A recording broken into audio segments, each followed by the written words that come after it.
This clip is brought to you by SaveWithConrad.com.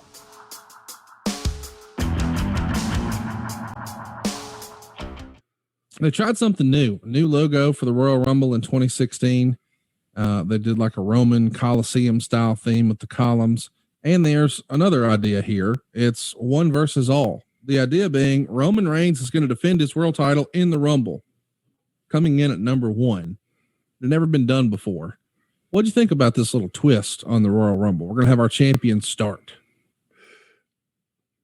Two things. I get where they're going with that.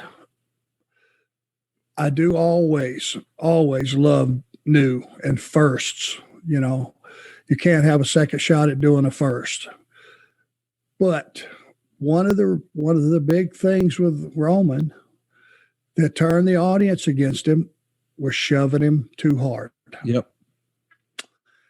And I've thought about this and, the last day or two, and, it's that same thing. When you say, hey, here's your top baby face, and he's basically declaring, because when you announce that, it's Roman against the world, people felt like it came from Roman.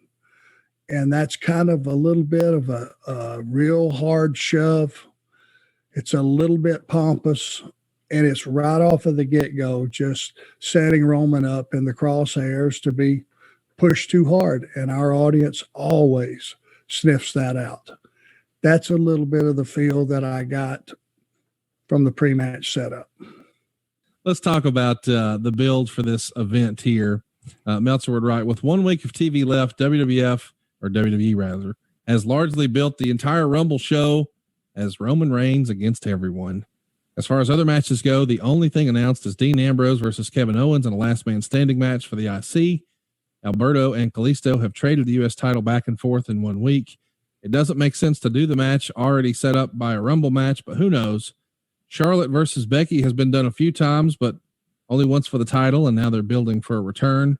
On Raw, they had the Usos beat the New Day, so that should set up a tag title match. But it also appears the New Day will be in the Rumble as well, especially since the Kofi Kingston spot is a part now of the annual event. The Rumble will go head-to-head with the NFC Championship game on Fox, although with the push of it as a free event now for new viewers of the network and more viewers streaming, it isn't going to hurt it as bad as if it was the old prices of pay-per-view. Still, the build for this Rumble has been weak, and it's often not the case until the final week, but almost nobody is even talking about winning. The story isn't who wins, but is Reigns winning or not? This could make it a difficult match to lay out when the crowd's interest may be limited in thinking so few have a shot at winning. So Dave's pretty critical of the idea that, hey, it's not about who's winning. It's now is Roman going to win or not? I kind of agree with that assessment. What say you? Well, yeah, and Dave's right about that. He gets this for sure. Shove too hard, people spit you out. That's it.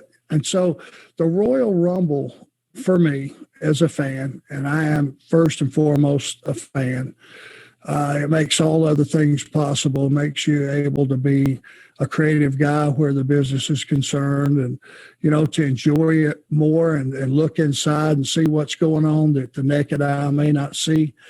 But the second you line Roman up against the entire company on a day that has been built, the Royal Rumble, this is what it means to me. You can fill in the blanks, Conrad. Who are we going to see that we forgot was ever even in the business? What are the surprises going to be? Which guys are you going to choose to eliminate several guys and give a great accounting of themselves, maybe for the first time? That's a great platform to eliminate some guys.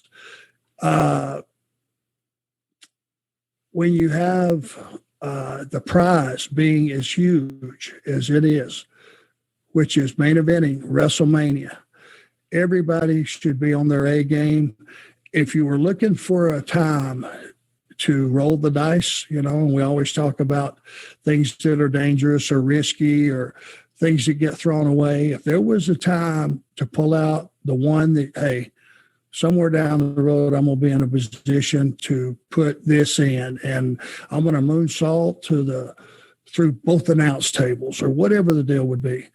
This would be a day that you would do it because look at the prize. I feel like they put too much pressure on Roman by saying, okay, it's not about who's going to win the Rumble. It's, can Roman survive? Can Roman win the Rumble? And going in first. It's all those things that you're shoving this guy as hard as you can. And I never know if when you shove a baby face that hard, you have to wait and see the end result. But I don't know. I'm a little bit torn on the concept. I like new, I like fresh, I like different, but that doesn't necessarily mean it's the thing to do. Hey, it's Conrad Thompson. Thanks for checking out the podcast here on YouTube. Be sure to hit the subscribe button and the notifications bell so you get a notice anytime we upload some new content. And go save yourself some money right now. If you're in a 30-year loan or you have credit card debt, it's not a matter of if I can save you money. It's a matter of how much. Find out right now for free at SaveWithConrad.com.